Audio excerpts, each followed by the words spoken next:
किशोरप्पा पाटील, जिल्हा प्रमुख रावसाहेब जीभाऊ पाटील, नगराध्यक्षा सुनीताताई पाटील, उपनगराध्यक्ष किशोरभाऊ बोरेवाल, सगळ्यांचं नाव घेण्याची इच्छा आहे. बोरावरकर, बारोकर आणि सन्माननीय व्यासपीठ समोर बसलेले माझे बंधू भगिनी, पत्रकार मित्रांनो आणि माझ्या लाडक्या बहिणींनो, मला कल्पना आहे मी जास्त वेळ काही आपल्या समोर बोलणार नाही, पण मी आज एक पवित्र दिनी हा जो सोहळा साजरा केला त्याबद्दल आदरणीय किशोरप्पांचं आणि त्यांचं सगळ्यांचं अभिनंदन करतो की आज सावित्रीताई आणि जिजाऊ यांची जयंती आहे.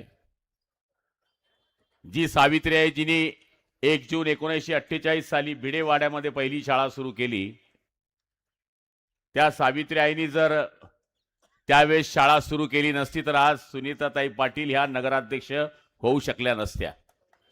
त्यामुळे आज सावित्रीताईला मी खूप नमन करतो. मी पाचोऱ्याला 4-5 सभा घेतल्या तेव्हाही भरपूर लाडक्या बहिणी असायच्या. तुम्ही असं उधार घेतल्यासारखं बसू नका, जरा फ्रेश बसा. मला आहे ना असं सभेमध्ये असं बधीर बसलेला माणूस आवडत नाही.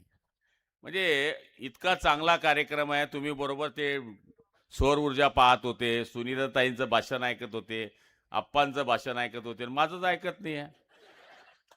त्यामुळे एकदम फ्रेश. आणि आजचा दिवस हा आमच्याकरता आनंदाचा दिवस आहे. किशोरप्पांनी किती कष्ट केले, काय केलं हे सुनबाईंनी सांगितलं. पण कसं असतं, शेवटी नशिबात लागते आप्पा, प्रारब्धाशिवाय काही गोष्टी होत नाही. तुमच्या पाचोरा तालुक्यामध्ये तुम्ही केलेली विकासाची कामं, शहराशी ठेवलेली बांधिलकी, सर्व जाती धर्मियाच्या लोकांचा असलेला आशीर्वाद, त्यातल्या त्यात लाडक्या बहिणींचा असलेला आशीर्वाद. मी तर नेहमी सांगतो, ये थोडा बेईमान हो सकते भाई, पण हे बेईमान नाही होत. यांच्या सभेला मी कुठे गेलो तर आपण कृष्णापुरीमध्ये काय गर्दी होती बायांची, बापरे बापरे बापरे बाप. आणि त्यांची हवा पाहिली मी त्या दिवशी, मी घाबरायलाच तयार नाही बायामधून. सभेमध्ये तुमच्या बरोबर बोलायच्या, माझ्या सभेमध्ये तुम्ही गेल्यानंतर माझ्याशी मधून कोणतरी बाई बोलायची. म्हणजे एवढं मजबूत काम त्यावेळेसच समजून गेलो होतं की तुमचा कार्यक्रम पक्का झालाय. त्यामुळे आता विरोधकांना बोलू नका, वाघ पिंजऱ्यात आहे, काही बोलायची गरज नाही. कोणी पिंजऱ्यात गेला, कोणी इकडे गेला, कोणी तिकडे गेला. आता आपण निवडून आलोय, आपण सगळ्यांचे नगराध्यक्ष आहे. ते जरी आले तरी त्यांना पाणी पाजा. म्हणजे हे आपलं लोकशाही आहे. ही लोकशाहीमध्ये निवडणूक संपली की सगळ्या गोष्टी संपतात. माझ्या धरणगावमध्ये मी निवडणूक हारलो, 23 पैकी माझे 15 नगराध्यक्ष आले, म्हणजे शरीर आलं मुंडकं गेलं. पण मी निवडून झाल्यानंतर दुसऱ्या दिवशी ते सगळे मला भेटायला आले, जे निवडून आलेले आहेत नगराध्यक्ष. मी त्यांचं एक आपल्या संस्कृतीप्रमाणे स्वागत केलं. त्यांनी मला पदग्रहण सोहळ्याला परवाच्या दिवशी बोलवलं होतं, त्या कार्यक्रमालाही मी गेलो आणि त्यांना सांगितलं की ज्याप्रमाणे मी पूर्वी काम केलं होतं त्याचप्रमाणे धरणगावचं काम करेल. त्यामुळे तुम्हाला तर आता विरोधकच नाही आहे. जे काही आहे आता आणखी तंबूमध्ये तुम्ही घबराट घालून हे काही लोक पैलवान आणखी इकडे प्रवेश करून घेतले. मास बापू, कोणता बापू, आता मास झालं तर विषय संपला. त्यामुळे यांचा प्रवेश झालाय. त्यामुळे आमदारकी बिमदारकी हा विषय आता फार लांब आहे. आता आपली एकच निवडणूक आहे, ती झेडपी पंचायत समिती. आणि तुम्ही तुमच्या मतदारसंघामध्ये युती करणार नाही हे मला माहित आहे. मला तसं बोलता येत नाही, मला प्रॉब्लेम आहे. कारण की ज्या सरकारमध्ये मी मंत्री आहे त्या सरकारमध्ये भाजपचे मुख्यमंत्री आहे, शिवसेनेचे उपमुख्यमंत्री आहे, राष्ट्रवादीचे उपमुख्यमंत्री आहे. मला सगळ्यांशी आय लव्ह यू करावं लागते. एक जमाना हमारा भी था कि हम बोलते थे कि भाई चलो आने दो, पण शेवटी जबाबदारी माझी जी आहे ती मला सांभाळून बोलावं लागते. आपल सूट आहे तो फिर रहा ना कुश्ती लिए सर बजाय रहा ना, आ जाओ, अरे वो तथाच कर, तू पाचोरा माचुरा आ जाओ. तर सांगायचा अर्थ असा आहे की आपल्याला लोकांनी भरघोस मतं दिली आणि त्या भरघोस मतावर आपण या ठिकाणी विजयी झालो. त्यातल्या त्या मुस्लिम बांधवांनी सुद्धा खूप सहकार्य आपल्याला केलं. मलाही केलं, पण 35-40% मतं मला मुस्लिमांची मिळाली. माझे 5 नगरसेवक हे धनुष्यबाणावर निवडून आले. सलीमचा मुलगा वयाच्या 23व्या वर्षी निवडून आला. सलीम पटेल, त्याला नगराध्यक्ष आपण केलं होतं. त्यांचा मुलगा पुन्हा आपण निवडून आणला बापानंतर. इथेही आपल्या मागे तो समुदाय मोठ्या संख्येनं आहे. आणि आता महिलांना तुम्ही श्रीमंत करायला निघालायत. आता माणसांची काही खैर नाही. कारण संसाराचा गाडा हाकलणारी कोण असेल तर ती माझी माय बहीण आहे. मी सभेतही नेहमी सांगायचो की हिच्याकडे पहिली बँक होती, पण ती आमच्याच खिशातली चोरायची. पापडच्या दबड्यात, दाढीच्या दबड्यात ठेवायची. पण आता लाडका भाऊ देतो 1500. त्या 1500 मध्ये ती करते तिला काय करायचंय. बचत गटांमध्ये बरेच कामं करतात. आता जी स्कीम समजून सांगितली मी 2 शहरामध्ये राबवतोय, म्हणजे आसोदा आणि पाळदीमध्ये मी सुरू करतोय, म्हणजे सुरू झाल्याच्या मार्गावरच आहे ही स्कीम जी आता दाखवली. सगळ्या प्रत्येक घरावर सोलर. हे जर केलं तर बचत गटाच्या महिलांना उद्योग पण आहे, लाईट बिलापासून बचत पण आहे, सबसिडी पण आहे. पण महिलांना कसं असते, कर्ज नको भो. हे जर आपण सामूहिकरित्या न समजवता गटागटाने आणि चमूचमूने समजून सांगितलं तर महिला याच्याकरता पुढे येतील. महिलांना कसं असतं, नको बा सुक्की रुक्की खाऊ पण कर्ज नको भाऊ. पण आम्ही जेव्हा महिलांना बसून समजवलं तेव्हा सगळ्या महिलांना पटलं. आणि मला खात्री आहे की ही स्कीम चुकीची नाही, ही फायद्याचीच आहे. त्यामुळे आपण सगळ्या महिलांनी हे पहिले समजून घ्या. बचत गटांकरता आपण जे काम केलं, महाराष्ट्रात ते मॉडेल उचललं गेलं. महाराष्ट्रात बहिणाबाई मार्ट हे पहिले जळगाव जिल्ह्याने सुरू केलं. आणि हे कसं केलं हे कॅबिनेटमध्ये झालं आणि कॅबिनेटने हे अवलंबलं. आणि आता महाराष्ट्र शासनाकडून त्या मार्टचं काम चालू होते.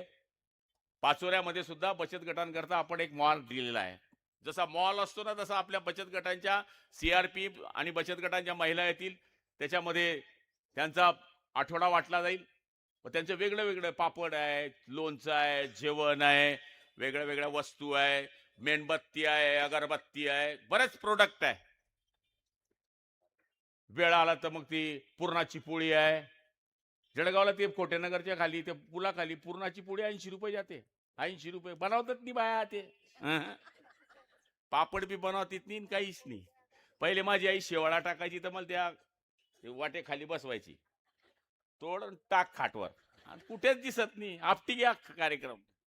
ही परिस्थिती होती, ती संपली आहे आता. त्याच्यामुळे जे जे चलतीचं नाणं असतं ते कसं करावं याच्याकरता सुनीताताईंनी आता पुढचा पुढाकार घ्यावा लागेल आणि बचत गटाच्या मार्फत या महिलांना सक्षम करावं लागेल.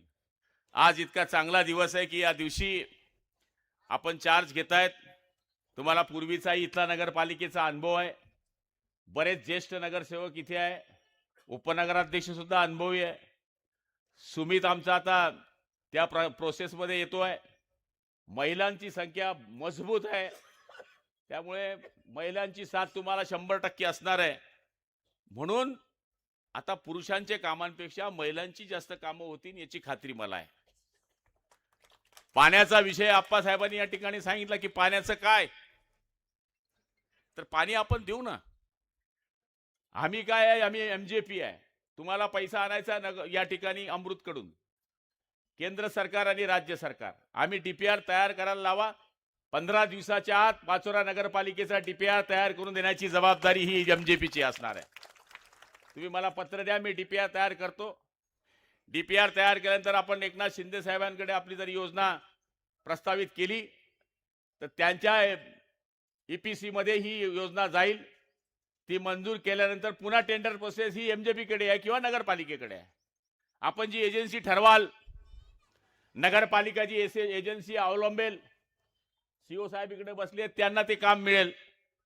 आता मी नशिराबाद मध्ये योजना चालू केली आहे 57 कोटी रुपयाची. त्या ठिकाणी आता माझं काम पूर्णत्वास आलंय. त्यामुळे लोकांनी नगराध्यक्ष निवडून दिला. तिथे शिवसेना भाजपची युती होती. भाजपचे नगराध्यक्ष आले, शिवसेनेचे 14 नगरसेवक आले, ते 20 पैकी. पण नगराध्यक्ष आपण त्यांना कबूल केला असल्यामुळे त्यांचा नगराध्यक्ष केला. म्हणजे आपण या ठिकाणी पाण्यामुळे तिथे जिंकलो. आणि आता इथे आप्पांनी आणि सुनीताताईंनी सांगितल्यामुळे पाण्याची योजना आणणं हे प्राधान्य काम असेल. पाण्याची योजना आली म्हणजे रस्ते खोदणे आलेच. रस्ते खोदणे आले म्हणजे त्याची नंतर दुरुस्ती आलीच. म्हणजे तुमचा हा जो विषय आहे, तर याच्याकरता आपल्याला नवीन तंत्रज्ञान जे आहे की जे फक्त त्या पिसेसलाच खोदून रस्त्याच्या कडेनं पाईपलाईन करतात, अशाच एजन्सीला आपल्याला इथं प्राधान्य द्यावं लागेल. जेणेकरून शहरामध्ये केलेले एवढे जे सुंदर रस्ते आहेत, एवढी जी चांगली डेव्हलपमेंट आहे, ती कमी प्रमाणामध्ये त्याचं नुकसान कसं होईल याचं हे आखून करून आपण त्या ठिकाणी करू. धरणगाव शहरामध्ये पण आपण पाणी आणलं. तिथे आम्ही 15 दिवसांनी आप्पा पाणी द्यायचो. तुमच्या पेक्षा सुद्धा आमची वाईट परिस्थिती होती. आता आम्ही एक पूरक पाईपलाईन तिथे सुरू केली धावड्यावरून 37 कोटीची, की दररोज पाणी कसं द्यावं. 5-5 लाख लिटरच्या 2 टंक्या नवीन मंजूर केल्या आहे. तर माझी हात जोडून विनंती आहे, हा नवीन डीपीआर तयार करत असताना 30 वर्षाचं उद्दिष्ट ठेवून आपण हा डीपीआर तयार करतो. 135 लिटर पर हेड माणसाला पाणी कसं मिळेल या माध्यमातून आपण डीपीआर तयार करतो. जर आपण असा डीपीआर लवकरात लवकर तयार केला तर आपलं येणारं जे उन्हाळी अधिवेशन आहे तिथपर्यंत आपण योजनेला चालना देऊ शकतो, एवढी खात्री मी आपल्याला या ठिकाणी देणार आहे. खरं म्हणायला गेलं तर आज सकाळी 10 वाजेची वेळ होती. मी बरोबर 10 वाजता निघणार होतो, पण आप्पाने सांगितलं एक सैनिकांचा या ठिकाणी मृत्यू झालेला आहे खेडगावलाच ना, मला तिकडे जावं लागेल, त्यामुळे मी लेट झालो. आणि आपण सगळ्या महिला इतक्या वेळ बसल्यात, तुमचं खूप आभार मानेल मी, खूप आभार मानेल की तुम्ही विजयामध्ये आम्हाला खूप मतं दिली. मी पाचोऱ्यामध्ये जवळपास 2-1 सभा केल्या, बडगावमध्ये 2-1 केल्या, पण एवढ्या सभांमध्ये गर्दी पुरुषांपेक्षा जास्त महिलांची असायची. सुनबाईची तर इच्छा नव्हती निवडणूक लढायची. पोरगीला उभी केली असती तर ती पुन्हा होती, तिचा यायचा विषयच नव्हता. सुमितनं लग्न करेल नव्हतं, मोठा प्रॉब्लेम झाला तो. त्यामुळे मी आप्पाला सांगतो लग्न करल्यानं कथाय करू म्हणे मी आता लगेच. कारण बोललो होता ना मग तुला का नाही बोललो होतो, मी बोललो होतो त्याला, पण तो नाही म्हणला. हा बरोबर. त्यामुळे तुमच्या नशिबामध्ये ते होतं, पण असो पुढच्या काळामध्ये नशिबामध्ये असेल तर याच्यापेक्षा सुद्धा जास्त पदं मिळतात. आम्ही तर आयुष्यात पाहिलं नव्हतं की आम्ही आमदार होऊन मंत्री होऊ, पण प्रारब्धामध्ये असलं तर चालून आलं. चालून आल्यामुळे आता तुमच्या आशीर्वादाने आम्ही निवडून आलो. तर आप्पा पोलीसमध्ये होते, यांनी कधी नशिबात पाहिलं होतं का हे आमदारच्या मागे राहिले असते पिस्तूल घेऊन. हा, बरोबर आहे का नाही. पण आता ते आमदार झाले, नशीब प्रारब्ध चेंज झालं. मी तर काहीच, माझा तर विषयच नव्हता ना राजकारणाशी. या शेवटी प्रारब्धाच्याही या गोष्टी येतात. 3 वेळेस ते आमदार झाले, साधी गोष्ट नाहीये 3-3 वेळेस आमदार होणं. एक वेळेस माणूस होतो नवा पिक्चर समजून, पण दुसऱ्या वेळेस काम नाही केलं तर लोक म्हणतात बदला दो इसको. आप्पा त्यावेळेस 2 वेळेस आम्ही निवडून आलो आणि मी तात्या तिसऱ्या वेळेस पडून गेलो. बदला झालो बोले दाढीवाले को. पुन्हा निवडून दिलं लोकांनी, मग कंटिन्यू आणखी 3 वेळेस मी पण निवडून आलो. म्हणजे शेवटी लोक आहेत हे. ती धरणगावची सत्ता माझ्याकडे 25 वर्षापासून होती, ती गेली. ती काय येणार नाही का? येईन ती. नगरसेवक आणता ही सत्ता. तुम्ही चांगलं काम केलं तर आप्पा लीड भेटी, नाही तर आप्पा लीड नाही भेटत. नाही तर काय काय नगरसेवकडे कठीण होता निवडून आल्यावर. 2 मोबाईल 4 माणसं त्यांची हवा. नगरसेवकांना हात जोडून सांगतो, आलेल्याशी गोड बोला, काम हो ना हो, पाणी पाजा चहा पाजा, गोड बोला. नाही तर नगरसेवक झाला का मग तो ऐकत नाही. माझा कार्यक्रम तसाच झाला. निवडून देणाऱ्याला 5 बिनी 2 नंतर, अरे नाही रे, जे डोक्यावर पकडताना ते डोक्याच्या खाली बी पटकता. त्यामुळे तुम्ही माझ्यापेक्षा लहान आहे. राजकारणामध्ये मी जवळपास 25-30 वर्षाच्या वरती आहे. 96 साली पहिला नगराध्यक्ष बसवला होता मी धरणगावचा, आणि आम्ही कुठे पळून नेलो होतो, पैसे नव्हते झुरकड्याला. मोठं गाव पाहिलं आम्ही पळून पळून, कारण की तिथला आमचा कार्यकर्ता एकदम श्रीमंत होता. 7 दिवस इतके नगरसेवक कोण ठेवून बोये 16 जण, तर मग खावाडीन पिवाडीन कोण दिसले, तर आम्ही त्याच्यावर राजवाड्यात घालून दिलं त्यांना 16 दिवस तिथेच एकाच ठिकाणी, आणि नगराध्यक्ष केला. त्यावेळेस पासून मी या नगरपालिका पाहतोय, ज्या नेत्यांचे नगरसेवक चांगले तो नेत्याला 100% शहरात लीड मिळतं.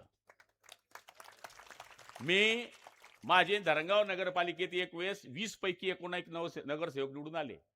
काँग्रेस विरुद्ध, भाजप विरुद्ध, राष्ट्रवादी विरुद्ध तिघ अलग अलग लढले. मी एकटा लढलो. मला मतं मिळाली 38% आणि त्यांना सगळ्यांना मिळाली जवळपास 62%.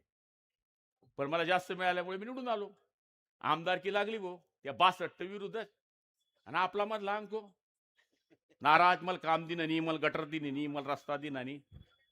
ते आलं 5600 मतांनी मायनस होतो आप्पा मी. किती? 5600. आणि पडलो किती मतांनी? 4000. आपटी घ्या ना पिक्चर राम बोलो भाई राम. त्यामुळे तुम्हाला हात जोडून विनंती आहे, सगळ्या नगरसेवकांना हात जोडून विनंती आहे की तुम्ही किशोर आप्पांनी जशी मेहनत केलेली आहे त्या आता सुनीताताईंना 10,000चं लीड मिळालं, पण आमदारकीला किशोर आप्पांना 15,000चं लीड कसं मिळेल असा वागण्याचा प्रयत्न करा. आपल्या सगळ्यांचे खूप आभार. जय हिंद, जय महाराष्ट्र.